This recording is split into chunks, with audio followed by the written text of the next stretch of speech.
We'll hear from the Secretary General, then take some questions. Good afternoon.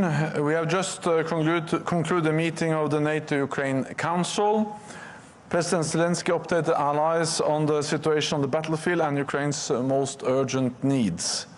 Since the start of Russia's full-scale invasion, NATO allies have provided Ukraine with unprecedented support, including tens of billions of euros in military aid. Ukraine has had a difficult winter and spring. Gaps and delays in the provision of military support have had real consequences on the battlefield. And Ukrainians have shown remarkable courage and tenacity in holding the line. But we cannot and will not allow this to happen again. At this summit, we are turning a corner and putting in place the foundations for Ukraine to prevail. Allies have agreed to launch NATO security assistance and training for Ukraine. With a command in Germany, logistic hubs in the eastern part of the alliance, and around 700 personnel. NATO will coordinate the training of Ukrainian forces at facilities in allied countries, plan and coordinate the provision of donations, manage the transfer and repair of equipment, and provide support to the long-term development of Ukraine's forces. Allies have also agreed a major financial pledge to Ukraine with a minimum baseline of 40 billion euros within the next year, and to sustain our support for Ukraine to prevail. We will review this level at forthcoming summits to ensure that our support continues to meet Ukraine's needs. Europeans are more than matching the overall US support for Ukraine. This pledge will ensure greater burden sharing of military support too. It will also provide Ukraine the reliable support it needs to deter and defend against future Russian aggression now and in the future. At the summit, allies have made further announcements of immediate military aid, including critical air defense. And more allies have signed bilateral security agreements with Ukraine, bringing the total to more than 20. We have taken further steps to deepen Ukraine's interoperability with NATO, bolster Ukraine's defense industry, and enhance cooperation on innovation. We have also agreed to establish NATO-Ukraine Joint Analysis, Training and Education Center in Poland. All of this support will make Ukraine stronger and more capable. In fact, everything we are doing, the command, the pledge, more military aid, more security agreements, and improved interoperability put in place the foundations for Ukraine to prevail. And they serve as a bridge to NATO. Allies have agreed that as Ukraine continues necessary reforms, we will support them on their irreversible path to membership. Today, we send a strong message of unity and resolve to Moscow, that violence and intimidation do not pay, and that Ukraine can count on NATO now and for the long haul. Today, in our meeting, we also met with our Indo-Pacific partners. China has become a decisive enabler of Russia's war against Ukraine through its No Limits partnership and support for Russia's defense industrial base. This includes the transfer of dual-use materials such as weapon components, equipment, and raw materials. We agree that China cannot continue to fuel the largest military conflict in Europe without this impacting Beijing's interests and reputation. Other authoritarian states, such as Iran and North Korea, are also supporting Russia's war with drones, ammunition, and more. This makes it even more important that we work closely with our like-minded partners in the Indo-Pacific. So we launched new cooperative projects on disinformation, cybersecurity, and artificial intelligence, as well as support to Ukraine. We discussed expanding the scope of our defense industrial cooperation and how to improve intelligence sharing. These are all important steps because we see all too clearly that what happens in Europe matters for Asia, and what happens in Asia matters for Europe. And in this more dangerous world, we must stand together to defend our shared security interest and uphold our shared values. With that, I'm ready to take your questions. Okay, thank you. I'll begin with Polish news agency. Go ahead, second row. Good morning, Dominika Czasic, Telewizja Republika, Polish television. I would like to ask you for a comment on the recent exercises of Belarus and China close to Polish border with Belarus, which is extremely dangerous, especially that since 3 years Poland is facing attacks from the illegal migrants encouraged by Belarus. Could you comment, please?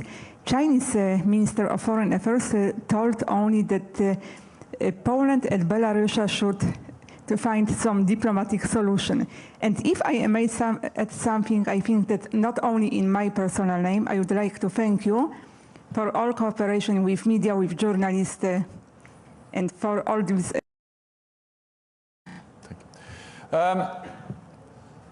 The Chinese exercise together with the Belarusian forces in Belarus is part of a pattern. It just confirms how authoritarian regimes are aligning more and more, and also how China is coming closer to NATO in Europe, in Africa, in the Arctic, and elsewhere. This fits into the pattern we have seen, also with a closer alignment between China and Russia, but now also China and Belarus. And of course, it also fits into the pattern of authoritarian powers working closer together in supporting Russia's war of aggression against Ukraine, a neighbor to Belarus.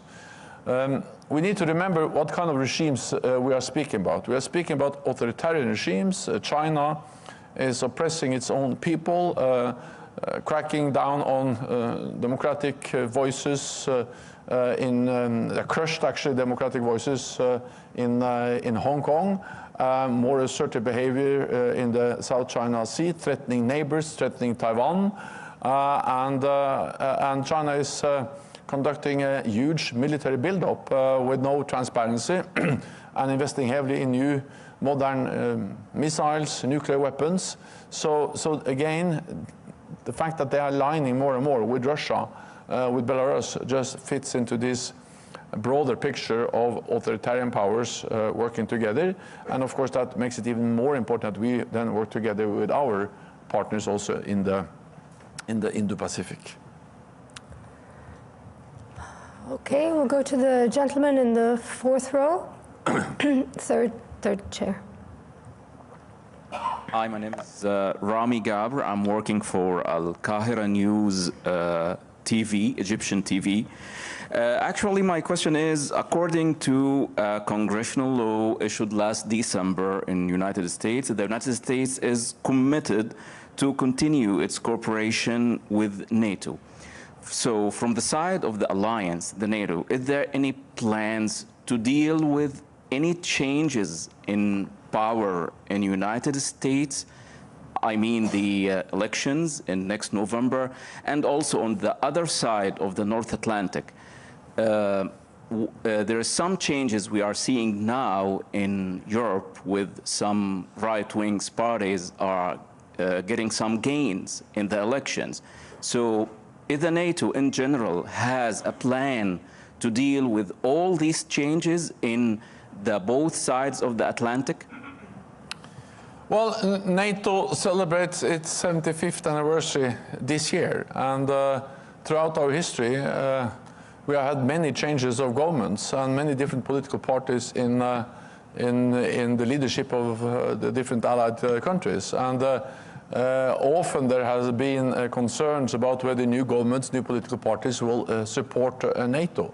And of course, in democracies, you don't have any guarantees. But the reality is that NATO has proven extremely resilient because every time they have a new party or a new government, they realize that every NATO ally is safer in NATO than outside NATO.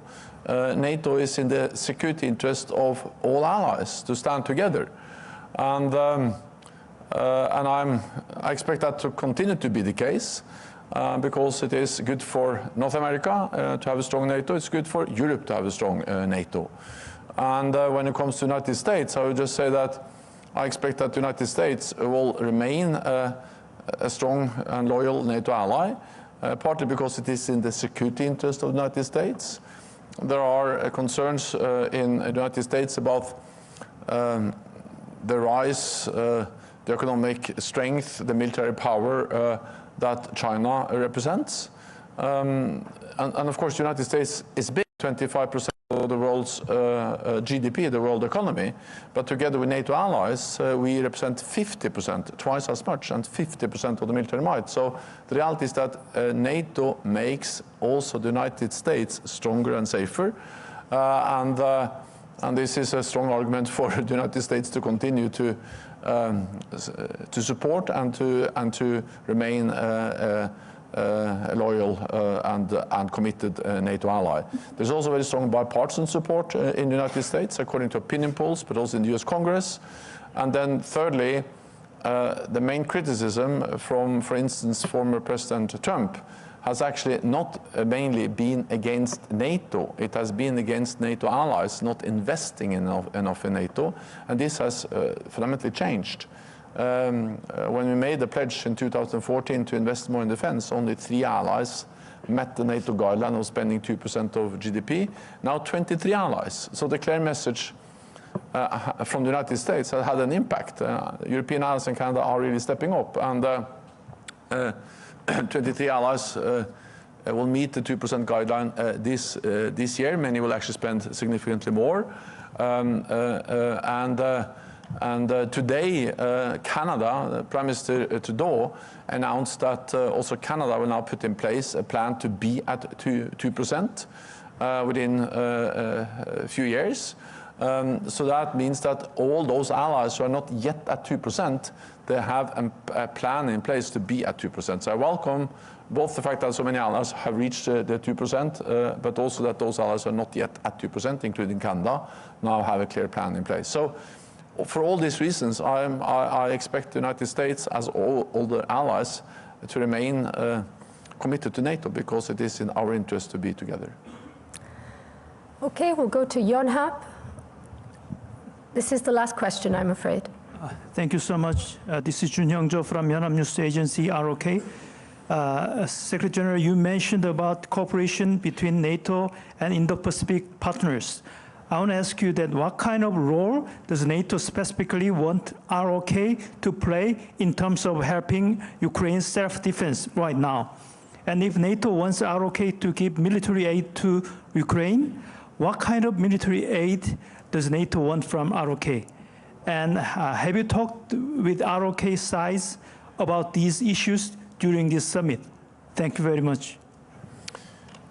I welcome all support to Ukraine, humanitarian, economic, military support, but it is for each and every country and each and every partner of NATO to decide exactly what kind of support they deem the right thing to provide to Ukraine. I had today a very good meeting with the President of the Republic of Korea, President Yoon. This is the 3rd time he participates in a NATO summit. I think that reflects that NATO and the Republic of Korea, we are really stepping up our cooperation. And South Korea, the Republic of Korea, is a highly valued NATO partner.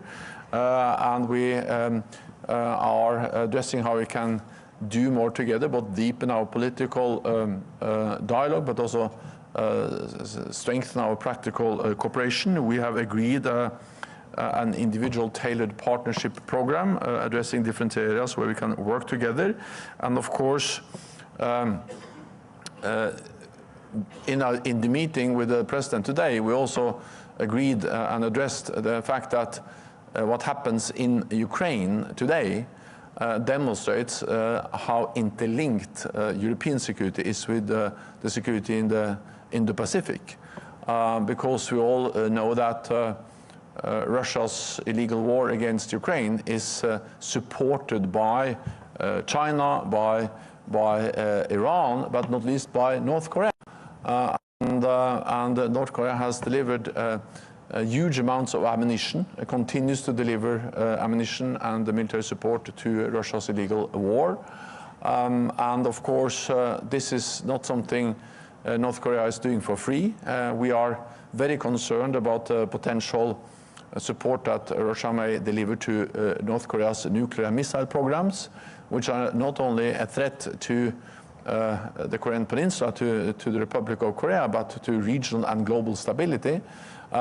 So it demonstrates that security is not regional anymore, security is truly global, and North Korea's support to Russia's war in Ukraine and the consequences this will have is one example of that. So for all these reasons, we really welcome the deepened partnership between NATO and the Republic of Korea. I appreciate that I had one more possibility now today to meet with the President, and we agreed to step up further the cooperation between NATO and South Korea. Thank you, Secretary General. Sincere apologies, but that's all we have time for. Thank you all for being here. Thank you so much.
Distinguished guests, the leaders endorsing the Ukraine Compact, those finalizing security arrangements with Ukraine, and the Secretary General of the North Atlantic Treaty Organization.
Distinguished guests, the President of the United States and the President of Ukraine.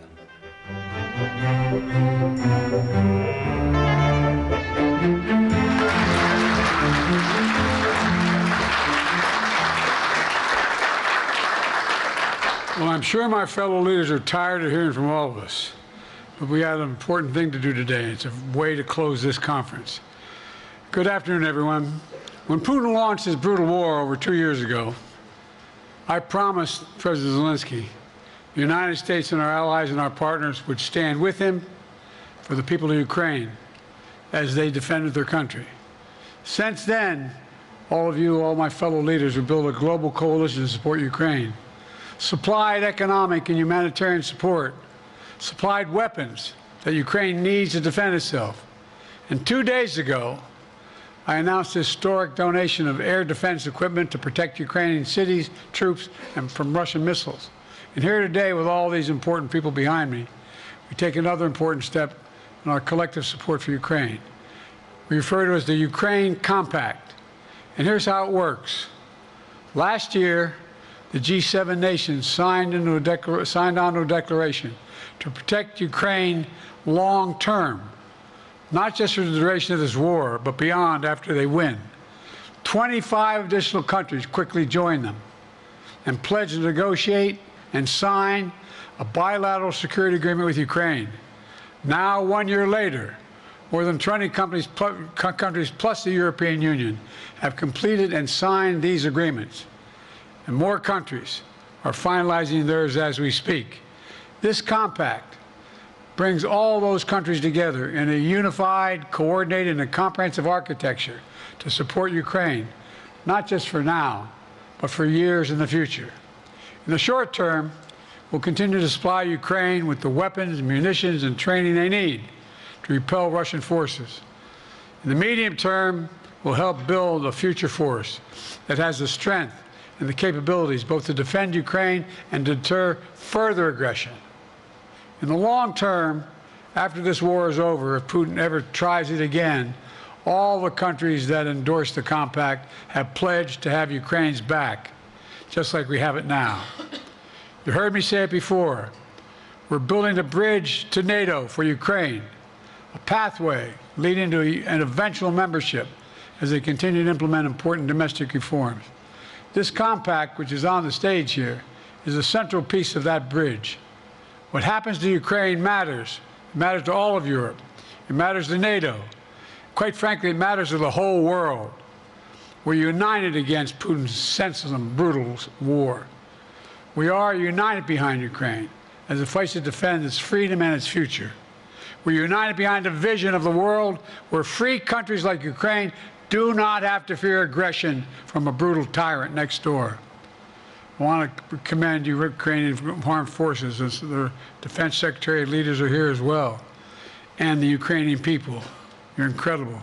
But through all of your country, you're incredible. Their courage, the determination, the sacrifices they've made. And I commend all the nations that stepped up when it counted to stand with Ukraine.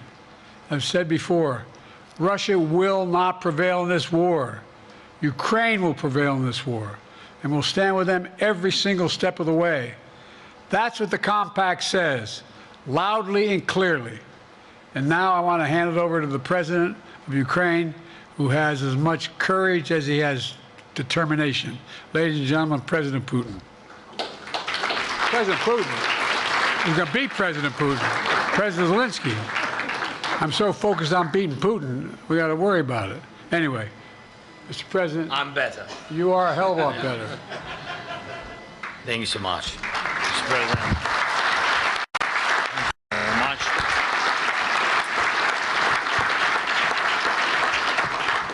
Thank you so much, Mr. President. Dear our friends of Ukraine. Last year at the NATO summit in Vilnius, we took a very strong step with a G7 declaration on security for Ukraine, for Ukrainian people. And we did not waste time, and now we have a solid architecture of security guarantees. I thank President Biden for his leadership and all the efforts to make our security cooperation full of strong actions. There are 23 strong agreements, and there will be agreements with other countries. And we have a historically significant security agreement with the United States. All of these helped us obtain the necessary air defense systems, thanks to America and to all the partners, to all the leaders, and your societies, your people, of course. And thanks to all partners for the Patriots and other air defense systems, provision of F-16s and assistance so that our people and our country could withstand Russian attacks on our energy sector, as well as training, cybersecurity, intelligence cooperation, and the development of the defense industry. This Ukraine compact we are forming takes our relations to a new level, a significant achievement for Ukraine and all of us. Slava Ukraini! Thank you so much.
Distinguished guests, the President of the United States, Joe Biden. Hey, buddy. Thank you. Please be seated. Well, good evening. We just concluded this year's NATO summit, and the consensus among the members was it was a great success. It was especially momentous because it represented the 75th year of the most important military defense alliance in the world's history of the world. We should never forget that NATO grew out of the wreckage of World War II, the most destructive war in history. The idea was to create an alliance of free and democratic nations that would commit themselves to a compact of collective defense. Standing together, they knew we'd all be safer. An attack on one would be treated as an attack on all. And it's worked because a would-be aggressor knows if they attack one of us, they'll be attacked by all of us. Sending that message is the best way to deter aggression and prevent wars in the first place. For those who thought NATO's time had passed, they got a rude awakening when Putin invaded Ukraine. Some of the oldest and deepest fears in Europe roared back to life because once again, a murderous madman was on the march.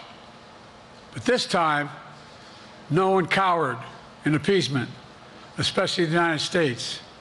We collected intelligence that Russia was planning to invade Ukraine months before the invasion. I directed the intelligence community to be a significant amount of intelligence be declassified so I could start building an international coalition to oppose the invasion.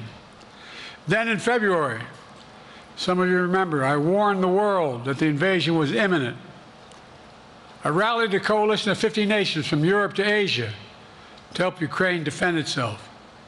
Many foreign policy experts thought, as Putin amassed Russian forces just 100 miles north of Kyiv, the capital of Ukraine, but Putin thought it was the mother home of Russia.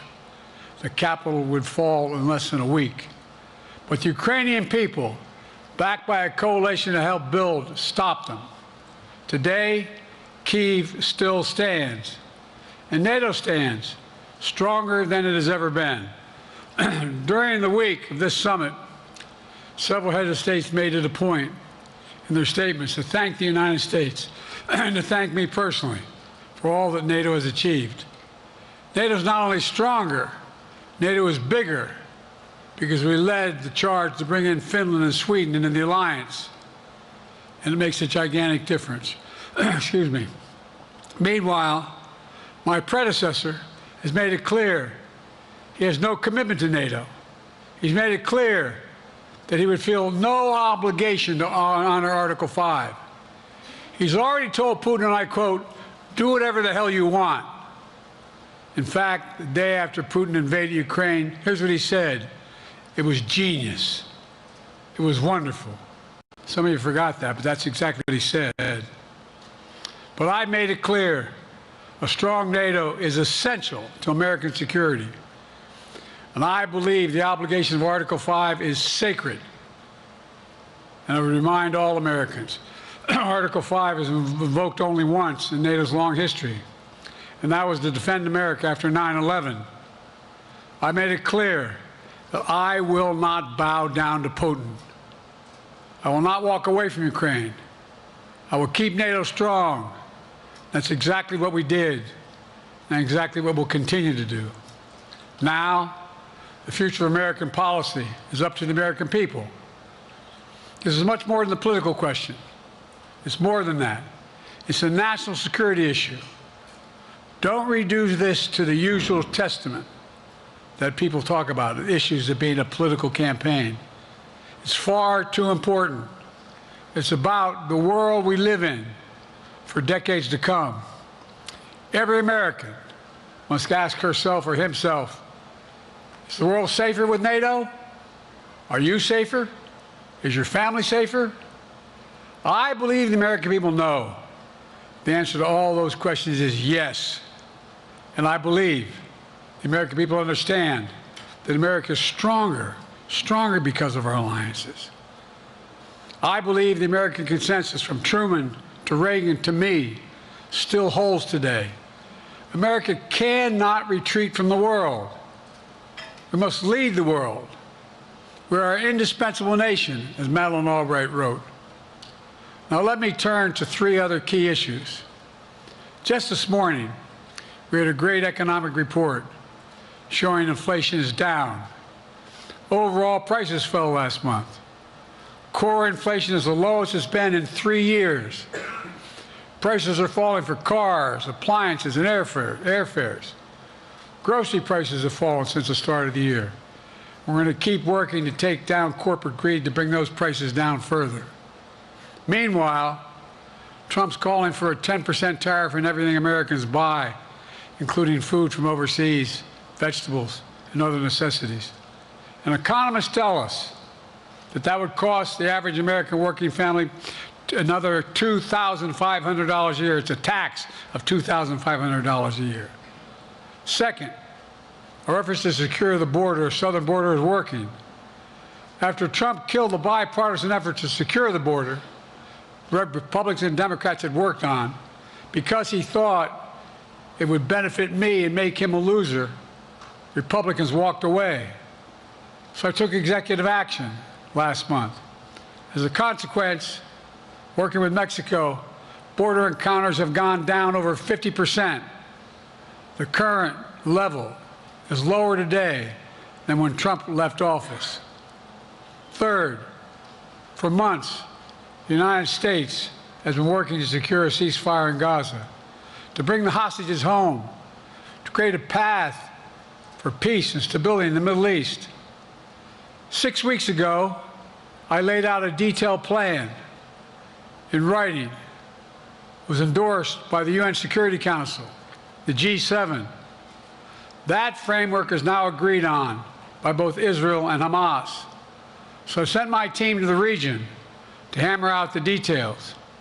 These are difficult, complex issues. There's still gaps to close, but we're making progress. The trend is positive, and I'm determined to get this deal done and bring an end to this war, which should end now. Let me conclude where I began. We're the United States of America. We are the indispensable nation. Our leadership matters. Our partnerships matter. This moment matters. We must rise to meet it. I'll take your questions. I've been given a list of people to call on here. Reuters, Jeff Mason.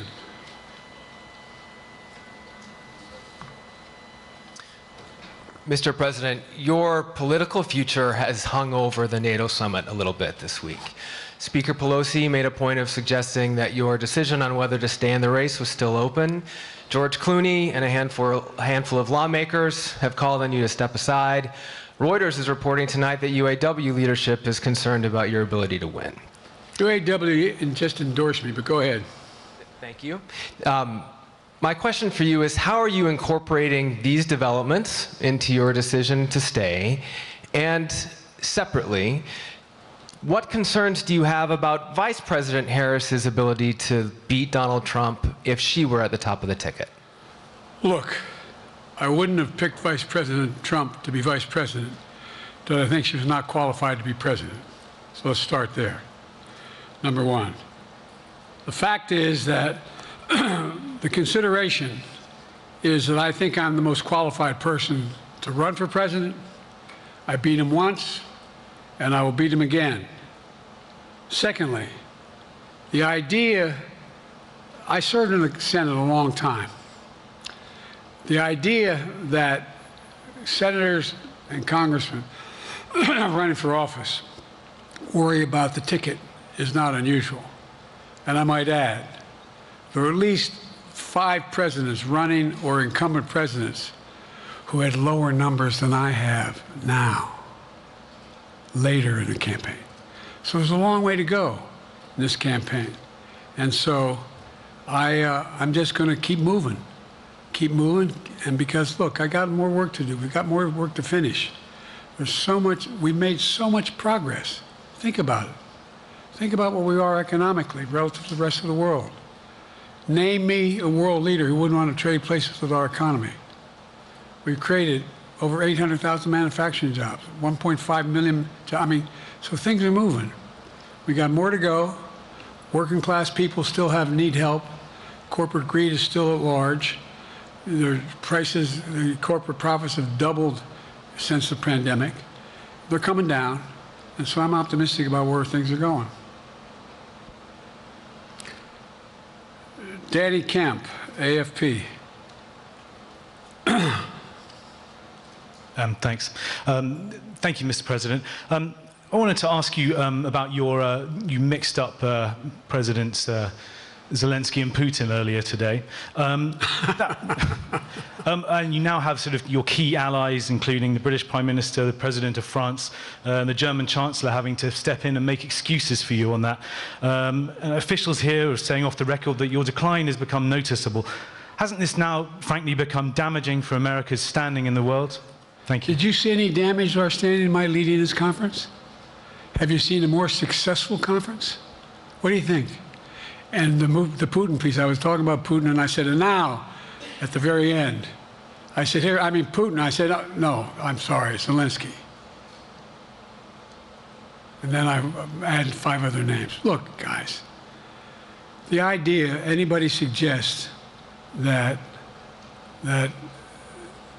we haven't had an incredibly successful conference. How many times did you hear in that conference, I know it sounds too self-serving, but other leaders, heads of state, in thanking me, saying the reason we're together is because of Biden, because Biden did the following. Look, folks, this is, well, anyway, I thought it was the most successful conference I've attended in a long time, and find me a world leader who didn't think it was. Next one, Nancy Cordes, CBS. Thank you, Mr. President. You mentioned there are instances in history where presidents have faced a challenge, but what makes this moment in history so unique is that it is not your enemies who are calling on you to reconsider your decision to stay in the race. It's your friends, supporters, people who think you've done a great job over the past 4 years.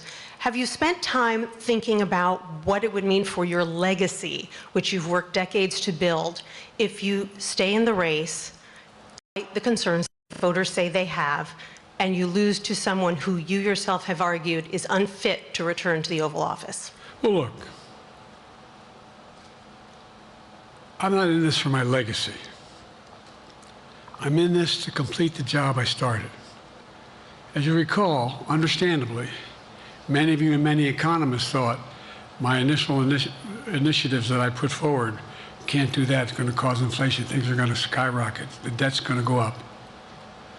What are you hearing now from mainstream economists? 16 economic Nobel laureates said I've done a hell of a job. That under my plan so far and what's going to happen in the future if I'm reelected, that things are going to get much better.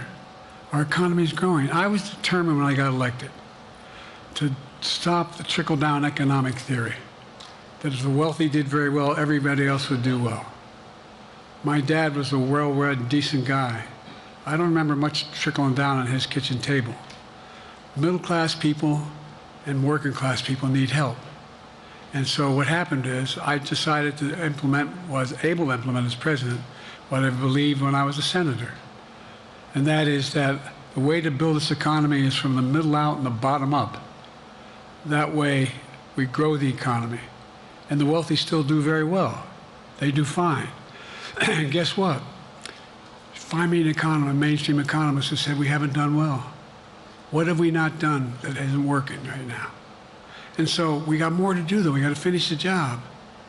And by the way, I come from the corporate state of the world. Delaware has more corporations registered in Delaware than every other state in the nation combined. I'm not anti-corporate, but corporate profits have doubled since the pandemic, doubled. It's time things get back in order a little bit. It's time, for example, if I'm reelected, we're going to make sure that rents are kept at 5% increase in corporate rents for apartments and the like and homes are limited to 5%. We're going to make a lot of changes that I've been talking about. because we're going to continue to grow this economy. And by the way, remember how I got so roundly criticized for being so pro-union, not labor, union. Well, guess what? I've been the most pro-union labor president in history.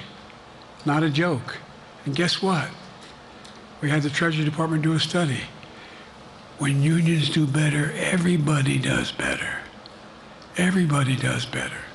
And we talk about how, for example, remember when we talked about getting the computer chip industry back in the United States? Used to be 40% of the industry. We invented the chip. 40% of the industry was in the United States.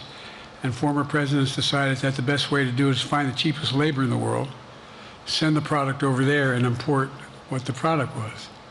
And so what did I do? I was told not to go over to Europe, to Asia, including Europe, but Asia. And I remember going to South Korea, convincing them to invest $20 billion in the United States to build computer chip factories. And I asked why when they finally decided to do it. And the answer was because you have the safest economy in the world, and you have the best workers in the world. So the whole idea here is we've invested, there's over $50 billion in investment in computer chip manufacturing just coming in the bean. None of you thought that would happen. None of you thought that would happen. But it's happening. It's happening. And it's going to grow economies all through. And by the way, red states and blue states. Matter of fact, there's as much in red states as in blue states. I've made no distinction. So my generic point is that the idea that we can't continue to build and grow the economy, make it fairer. And like I said, from my standpoint, when the middle class does well, that's when the whole economy grows. The poor have a shot, the wealthy do well, but the wealthy got to start paying their taxes. As a follow-up, sir, you mentioned that your Vice President Kamala Harris would be elaborate on that. What is it about her attributes and her accomplishments over the last 4 years that make her ready to serve on day one if necessary? First of all, the way she's handled the issue of freedom of women's bodies to have control over their bodies. Secondly, her ability to handle almost any issue on the board. This was a hell of a prosecutor. She was a first-rate person, and in the Senate she was really good. I wouldn't have picked her unless I thought she was qualified to be president. From the very beginning, I made no bones about that. She is qualified to be president. That's why I picked her. Felicia Schwartz, Financial Times. Thank you, Mr. President. Presidency is the most straining job in the world, and it's 24/7. How can you say you'll be up for that next year, in 2 years, in 4 years, given the limits you've acknowledged that you have today? The limits I've acknowledged I have? There's been reporting that you've acknowledged that you need to go to bed earlier and your evening around 8. That's not true. Look, what I said was, instead of my every day starting at 7 and going to bed at midnight, it'd be smarter for me to pace myself a little more. And I said, for example, the 8, 7, 6 stuff, instead of starting a fundraiser at 9 o'clock, start at 8 o'clock. People get to go home by 10 o'clock. That's what I'm talking about. I'm not talking about, and if you looked at my schedule since I made that stupid mistake in the campaign, in the debate, I mean, my schedule has been full bore. I've done, where's Trump been? Riding around in his golf cart, filling out his scorecard before he hits the ball? I mean, look, he's done virtually nothing. And I have, I don't know how many, don't hold me to it, roughly 20 major events. Some of them with thousands of people showing up. And so I just think it's better. I always have an inclination, whether I was playing sports or doing politics, just to keep going, not stop. I just got to just pace myself a little more. Pace myself. And the next debate, I'm not going to be traveling into 15 time zones a week before. Anyway, that's what it was about. That's what it was about. And by the way, even with that, I love my staff, but they add things all the time, at the very end. I'm catching hell from my wife for that. Anyway.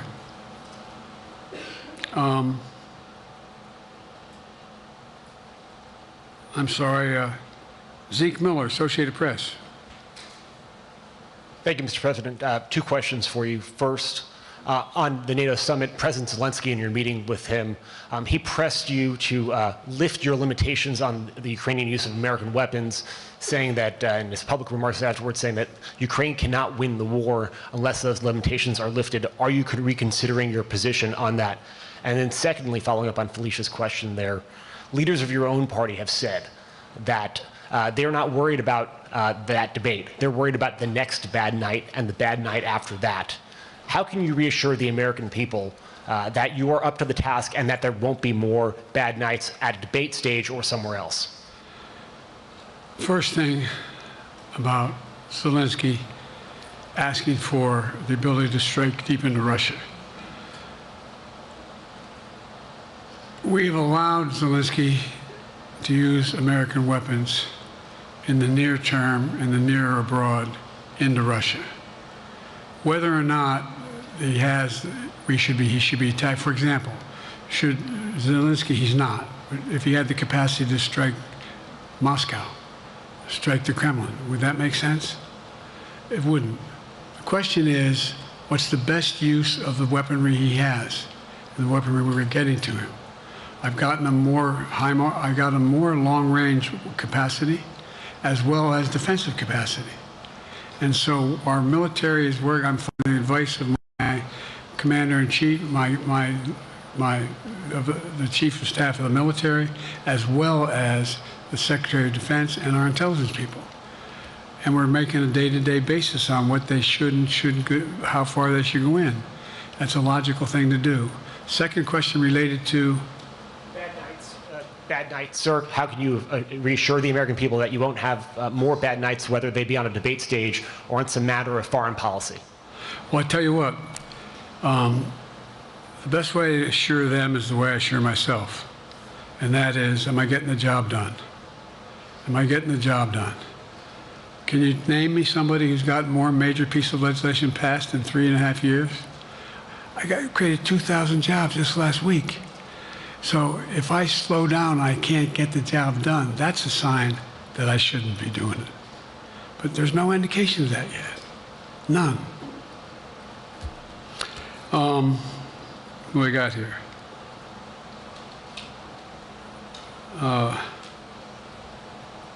Merrick, Pulaski Radio.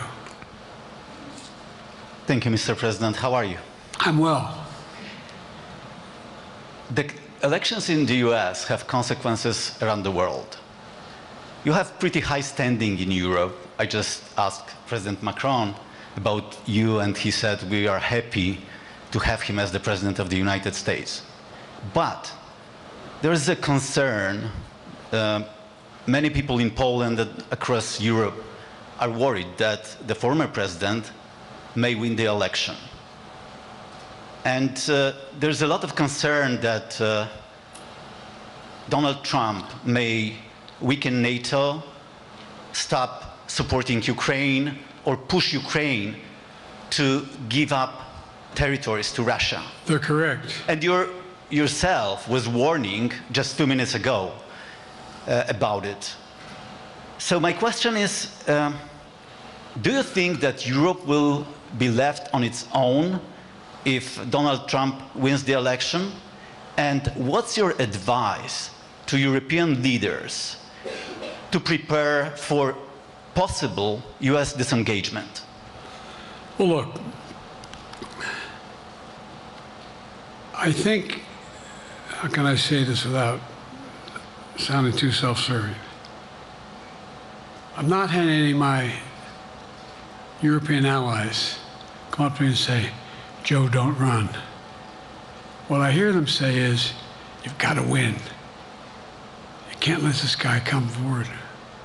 It'd be a disaster. It'd be a disaster. I mean, I think he said in one of his rallies, don't hold me to this, recently, where NATO, I just learned about NATO, or something to that effect. Foreign policy has never been his strong point. And he seems to have an affinity to people who are authoritarian. That worries, as I tell you from Poland, that worries Europe. That worries Poland.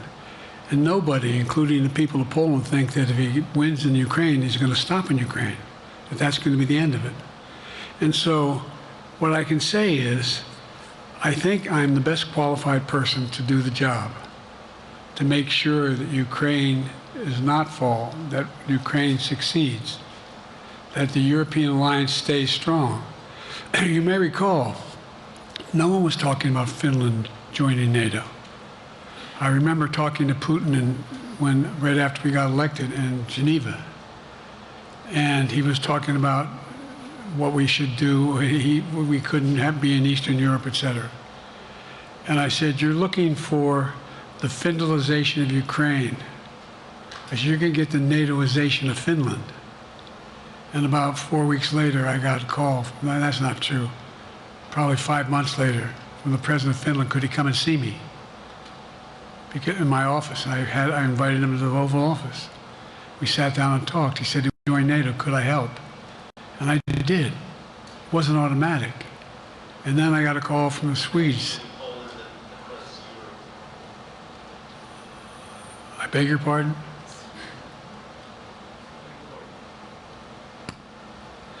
And so Finland joined NATO. 800-mile border is a significant, and they were already allies, but they weren't part of NATO. And you heard, I think you heard, maybe, I can't recall whether he said it publicly in our closed meeting, but he wouldn't mind being repeated.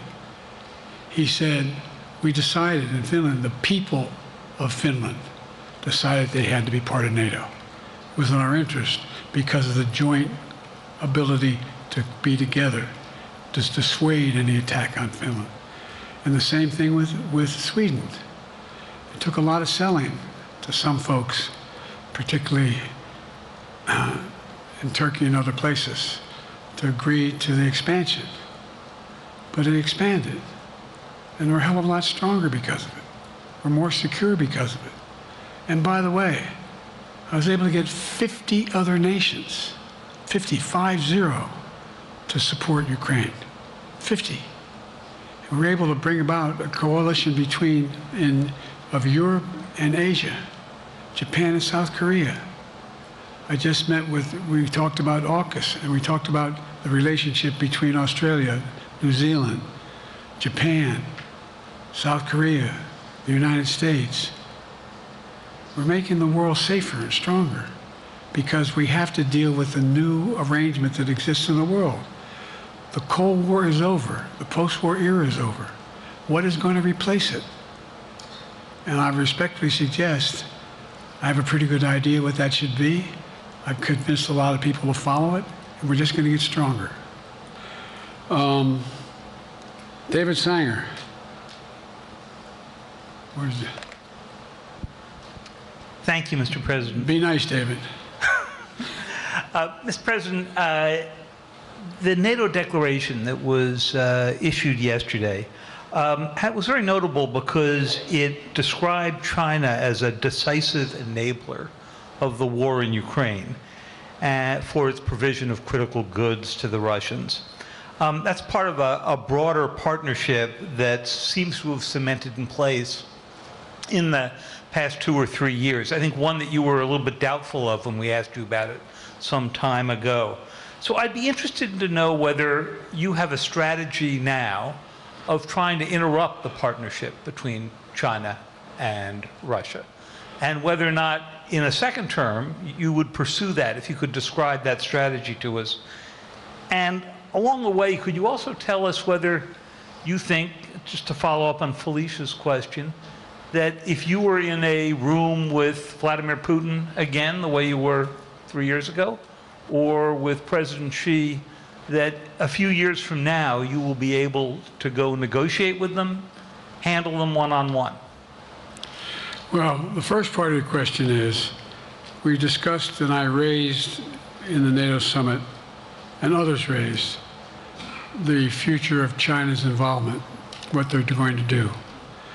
What they're doing with Russia in terms of accommodating, facilitating they're getting access to additional, they're not supplying weapons themselves, they're supplying mechanisms for them to be able to get weapons. And China's position is basically, and I've spent more time with Xi Jinping than any world leader has, over 90 hours since being vice president all the way through, for real. And by the way, I handed all my notes. But my point is that Xi believes that China is a large enough market that they can entice any country, including European countries, to invest there in commitments from Europe to do A, B, C, or D, or not to do certain things. What's happened is we had a long discussion about what we have to make clear. China has to understand that if they are supplying Russia with information and capacity, along with working with North Korea and others to help Russia in armament, that they're not going to benefit economically as a consequence of that by getting the kind of investment they're looking for. And so, for example, we're in a situation where, and we've reestablished direct contact with China after that, remember the balloon, quote unquote, going down, and all of a sudden things came to an end? Well, we set up a new mechanism. There's a direct line between Xi and me, and our military has direct access to one another, and they contact one another when we have problems.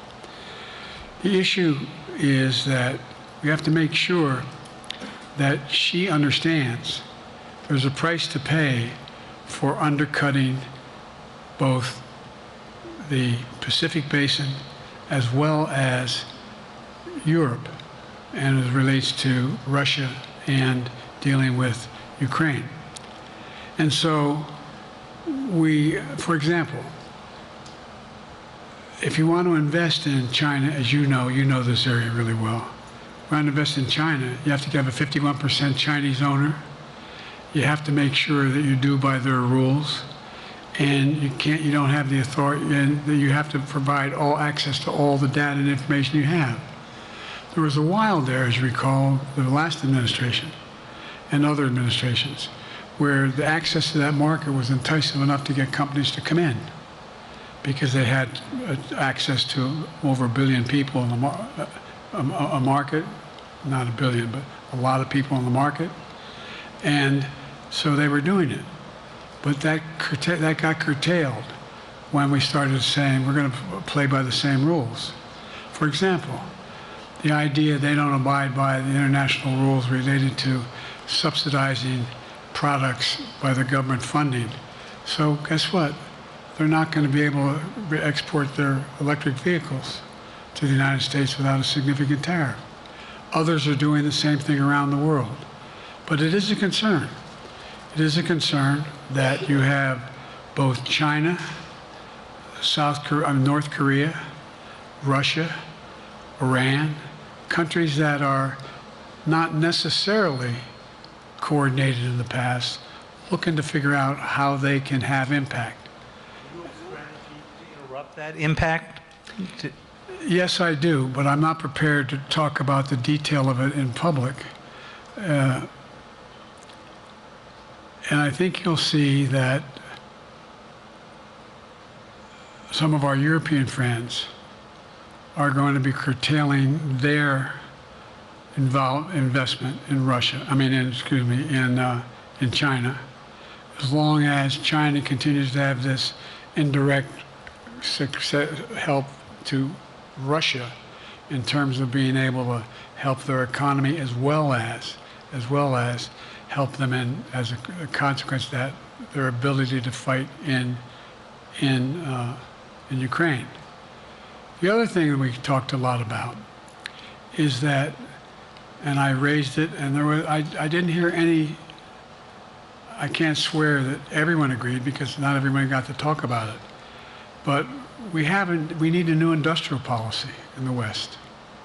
For example, we talked about how both the EU as well as NATO has to be able to begin to build their own munition capacity, has to be able to generate their own capacity to provide for weapons and the ability. It came as a surprise to some of us how we had fallen behind in the West in terms of the ability to construct new material, new weaponry, new everything from vehicles to weapon systems. And so one of the things that came out of this was, we're going to be meeting again with a number of my colleagues, my European colleagues, is what do we do to increase the capacity of the West, particularly in Europe and Japan, to be able to generate the kind of ability to produce their own weapon systems. Not just for themselves, but to be able to generate that. It's the same, that's what Russia's trying to figure out, that they went to China and they didn't get the weapons, but then they went to North Korea. But we're going to be in a position where the West is going to become the industrial base for it to be able to, the ability to have all the defensive weapons that we need. That was a discussion as well. Mr. President, I'm not sure you answered on whether you would be ready to go deal with Putin and Xi 2 or 3 years from now. I'm ready to deal with them now and 3 years from now. Look,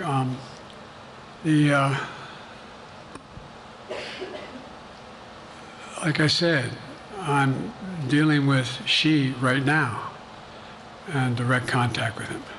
I have no good reason to talk to Putin right now. There's not much that he is prepared to do in terms of accommodating any change in his behavior. And, but there isn't any world leader I'm not prepared to deal with. But I understand the generic point is Putin ready to talk? I'm not ready to talk to Putin unless Putin's ready to change his behavior. And the idea, look, Putin's got a problem. First of all, in this war that he is supposedly have won, and by the way, I think, don't hold me to the exact number, but I think that Russia had 17.3% of Ukraine that they've conquered. Now it's 17.4.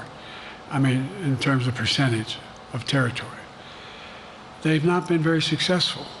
They've caused horrible damage, loss of life, but they've also lost over 350,000 troops, military, killed or wounded. They've over 1 million people, particularly young people with technical capability, leaving Russia because they see no future there. They've got a problem. But what they do have control of is they are very good at controlling and running the public outcry that relates to how they use mechanisms to communicate with people. They lie like hell through the constituencies. They lie like hell about what's going on. And so the idea that we're going to be able to fundamentally change Russia in the near term is not likely. But one thing for certain, if we allow Russia to succeed in Ukraine, they're not stopping in Ukraine. I recommend, I know you know this because you've written about it, read Putin's speech after they moved in, what it was all about in Kyiv. It wasn't about just, anyway, read what his objective is. And anyway, but so I think that I'm prepared to talk to any leader who wants to talk, including if Putin called me and wanted to talk. Last time I talked to Putin was trying to get him to work on an arms control agreement related to nuclear weapons in space. That didn't go very far. So my point is, I'm prepared to talk to anybody, but I don't see any inclination. There is an inclination on the part of the Chinese to keep in contact with me, because they're not sure where this all goes. And look what's happened in Asia. We have strengthened the Asian Pacific area more than anybody else has. We just put together with, today I asked our NATO allies that we bring on the group from the South Pacific, Australia, New Zealand, Japan, Australia. I already mentioned Australia. And I met twice now, I think, with the 14 leaders of the Pacific Island nations. And we've slowed down what's going on there. We've slowed down China's reach. But there's a lot of work to do. This is a moving target, and I don't take it lightly. Assam from NPR. Thank you, Mr. President. Asma Khalid with NPR. I have two questions. Earlier, you spoke about the ceasefire plan between Israel and Hamas. We're now looking at 10 months of war, and I'm curious if there's anything that you feel personally you wish you would have done differently over the course of the war. And then secondly, if I may, I wanted to ask you about your presidential campaign. I remember covering your campaign in 2020, and there was a moment where you referred to yourself as a, quote, bridge candidacy, a transition to a younger generation of leaders. I want to understand what changed. Two things. Let's go back to when you talked about would I have changed anything that's happening with Israel and the Palestinians and the Palestinian movement. The answer is, as you recall, from the very beginning, I went to Israel, but I also got immediate contact with al-Sisi in Egypt. I met with the King of Jordan. I met with most of the Arab leaders to try to get a consensus going as to what had to be done to deal with getting more aid and food and medicine into the Gaza Strip. And we pushed it really hard. And Israel occasionally was less than cooperative, number one. The Israeli War Cabinet, I've been dealing with Israel since Golda Meir. Some of the reporters around here come here all the time have heard me say this. The first time I met with Golda Meir, I sat across from her at her desk, and her assistant was Rabin sitting next to me. That's how far back I go. I know Israel well, and I support Israel. But this war cabinet is one of the most conservative war cabinets in the history of Israel. And there's no ultimate answer other than a two-state solution here. And so what was able to be done in terms of the plan I put together was it would be a process for a two-state solution. And we get the Arab nations to, particularly from Egypt all the way to Saudi Arabia, to be in a position where they would cooperate in the transition so that they could keep the peace in Gaza without Israeli forces staying in Gaza. The question has been from the beginning, what's the day after in Gaza? And the day after in Gaza has to be, the end of the day after has to be no occupation by Israel on the Gaza Strip, as well as the ability for us to get in and out as rapidly as you can, all that's needed there. I've been disappointed that some of the things that I've put forward have not succeeded as well, like the port we attached from Cyprus. I was hopeful that would be more successful. But that's why when I went to Israel immediately after the massacres that occurred at the hands of Hamas, the one thing I said to the Israelis, and I met with the War Cabinet and with Bibi, don't make the same mistake America made after bin Laden. There's no need to occupy anywhere. Go after the people who did the job. You may recall, I still get criticized for it, but I was totally opposed to the occupation and trying to unite Afghanistan. Once we got bin Laden, we should have moved on, because it was not no one's ever going to unite that country. I've been over every inch of that, not every inch, the entirety from the poppy fields all the way to the north. I said, don't make the same mistake you made. Don't think that's what you should be doing, is doubling down. We'll help you find the bad guys, Sinwar and company. And all this criticism about I wouldn't provide when the weapons they needed. I'm not providing them 2,000-pound bombs. They cannot be used in Gaza or any populated area without causing great human tragedy and damage. But remember what happened when you had the attack on Israel with rockets and ballistic missiles. I was able to unite the Arab nations as well as Europe, and nothing happened. Nothing got hurt. It sent an incredible lesson to what was going on from the Middle East. So there's a lot of things, in retrospect, I wish I had been able to convince the Israelis to do. But the bottom line is we have a chance now. It's time to end this war. Doesn't mean walk away from going after Sinwar and Hamas. And if you notice, you know better than most, there is a growing dissatisfaction on the West Bank from the Palestinians about Hamas. Hamas is not popular now. And so there's a lot of moving parts. I just have to keep moving to make sure that we get as much done as we can toward a ceasefire, and get those. And by the way, look at the numbers in Israel. I mean, my numbers are better in Israel than they are here. But then again, they're better than a lot of other people here too. But anyway.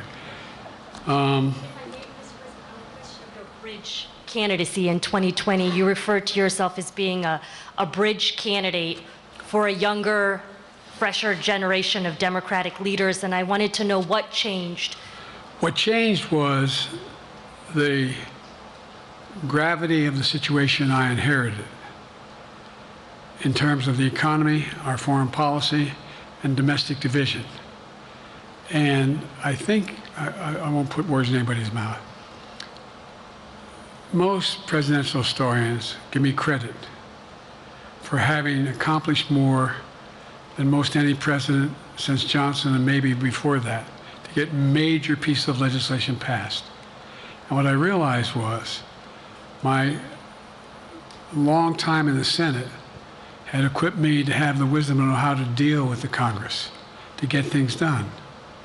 We got more major legislation passed that no one thought would happen. And I want to finish it, to get that finished. If tomorrow, if we had a circumstance where there was a lineup and I hadn't inherited what I did and we just moved things along, anyway, it's going to change. Last question. Haley Bull, Scripps. Or no, Josh Weingrove, I'm sorry, was the next one. I'll do 2 more questions. Thank you, Mr. President. Many of your colleagues, Democrats on the Hill, are watching tonight as they assess what they want to say about your candidacy. I'm wondering how you're thinking of this right now. It seems like your answer is clear, but they're watching how things go tonight, tomorrow in Michigan, next week in Texas and Nevada. Are you thinking that way about how the next week or 2 goes would inform your... Am I using that way, you said? Are you thinking that way about how the next 2 weeks go? Will that affect your decision, or are you fully determined on running in November as the party's nominee? I'm determined on running, but I think it's important that I allay fears by let them see me out there. Let me see them out, for the longest time it was, Biden's not prepared to sit with us unscripted. Biden's not prepared to, anyway. And so what I'm doing is, and I've been doing, I think we've done over 20 events, from Wisconsin to North Carolina to demonstrate that I'm going out in the areas where we think we can win, where we can persuade people to move our way, or people are already there. And here, look, the other thing is, we have the most extensive campaign organization of anybody's had in a long, long time. We have well over 1,000 volunteers knocking on doors, making phone calls, making tens of thousands of phone calls. We have headquarters, I forget exactly how many, I want to cite a number and then find out I'm off, but we have scores of headquarters in all the toss-up states. We're organized, we're moving, and that's awful hard to replace in the near term. And so, and here's the other thing. I was in the Senate a long time. Very proud of what I've done in the Senate. I was chairman of the Foreign Relations Committee for a long time, and I was chairman or ranking member and chairman of the Judiciary Committee. I'm going to be going down to the Johnson Library. Anyway, I'm going to be going around making the case of the things that I think we have to finish and how we can't afford to lose what we've done or backslide on civil rights, civil liberties, women's rights. There's that little button we have. Control guns, not girls. I mean, the idea we're sitting around. This is where Kamala's so good as well. We're sitting around. More children are killed by a bullet than any other cause of death. The United States of America. What the hell are we doing? What are we doing? We got a candidate saying, promise the NRA, don't worry, I'm not going to do anything. I'm not going to do anything. You got a Supreme Court that is what you might call the most conservative court in American history. This is ridiculous. There's so much we can do still, and I'm determined to get it done. It's about freedom. And by the way, I'll end this. Well, I'm not going to do that. Haley has to come up too. But I remember I made a speech on democracy in Philadelphia at Independence Hall. And I'm not being critical, just observing. The bulk of the press said, what the hell is he talking about that for? Democracy. You did. Democracy is not an issue. Democracy is not an issue. Except the polling data showed 60% of the people knew I was right, thought I was right. I'm not asking you a question. You don't have to answer, obviously. But do you think our democracy is under siege based on this court? Do you think democracy is under siege based on Project 2025? Do you think he means what he says when he says he's going to do away with the civil service, eliminate the Department of Education, make sure? I mean, we've never been here before. And that's the other reason why you say, hand off to another generation. I've got to finish this job. I've got to finish this job because there's so much at stake. We've had some discussions over the past few days with your press secretary about the question of health exams. And you said you take a cognitive test every day in this job. Are you open to taking another physical or test before the election? Governor Whitmer of Michigan, for instance, said it wouldn't hurt to take a test. Well, look, two things. One, I've taken 3 significant and intense neurological exams by a neurologist. In each case, as recently as February. And they say I'm in good shape, okay? Although I do have a little problem with my left foot because it's not as sensitive because I broke my foot and didn't wear the boot. But I'm good. I'm tested every single day about my neurological capacity, the decisions I make every day. You talk to my staff, all of you talk to my staff. Sometimes my staff talks a lot. But the fact of the matter is, I don't think you have them telling you that all the major ideas we've undertaken haven't been in part initiated by me. I remember when the staff and I said, I'm going to go to South Korea, we're going to get the chip. What are you doing? I'm going to get Japan and Korea back together again after essentially having hostilities toward one another since the end of World War II. I'm going to move and see that we can expand. You know, the only thing age does is help you with it, creates a little bit of wisdom if you pay attention. And so the point I'm making is, I think it's important that if the neurologist tells me he thinks I need another exam, and by the way, I've laid every bit of the record out, hadn't hidden a thing. You ought to ask Trump for his, okay? I laid it all out. And every single day I'm surrounded by good docs.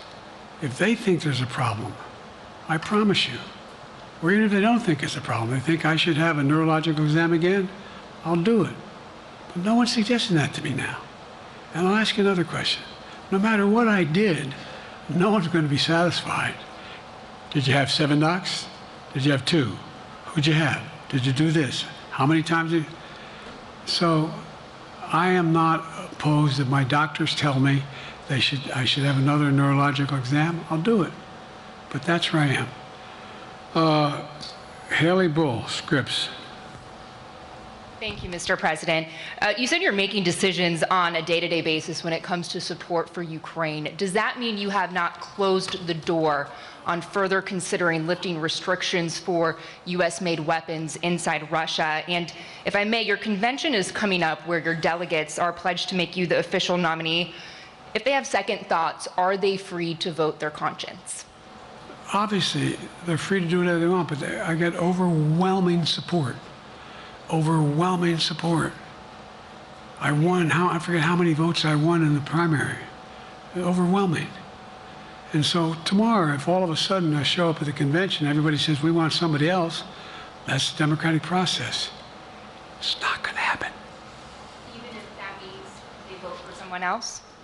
Sure. Look, I'll end this with this. I served in the Senate a long time. I understand the impetus of candidates running for local office and whether they think the top if they can help them or not. In my state of Delaware, which was a very, at least a it was a red state when I started, in terms of where you now talk red and blue.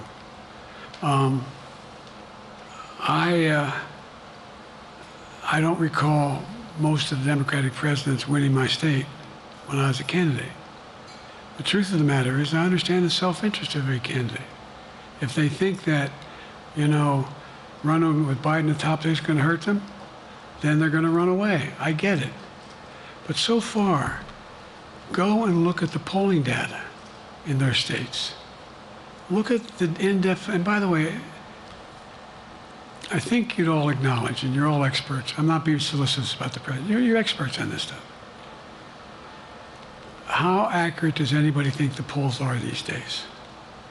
I can give you a series of polls where you have likely voters, me versus Trump, where I win all the time. When the unlikely voters vote, he wins sometimes. So bottom line is all the polling data right now, which I think is premature because the campaign really hasn't even started. I mean, it hadn't started in earnest yet. Most of the time, it doesn't start till after September, after Labor Day. So a lot happened. But I think I'm the best I believe I'm the best qualified to govern. And I think I'm the best qualified to win. But there are other people who could beat Trump too. But it's awful start from scratch. And, you know, we talk about, you know, money raised. We're not doing bad. We got about $220 million in the bank. We're doing well. So with that, you have want to follow up on any of that you just asked me? Yes. You earlier explained confidence in your vice president. Yes. If your team came back and showed you data that she would fare better against former President Donald Trump, would you reconsider your decision to stay in the race? No, unless they came back and said, there's no way you can win. Me. No one's saying that. No poll says that. Mr. President, okay. This ends tonight's press conference. Thanks, everybody.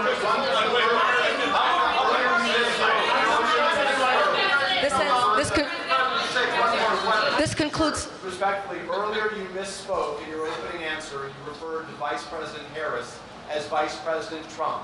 Right now, Donald Trump is using that to mock your age and your memory. How do you combat that criticism from tonight? Listen to him. This concludes tonight's press conference. Thank you, everybody. Thanks, everyone.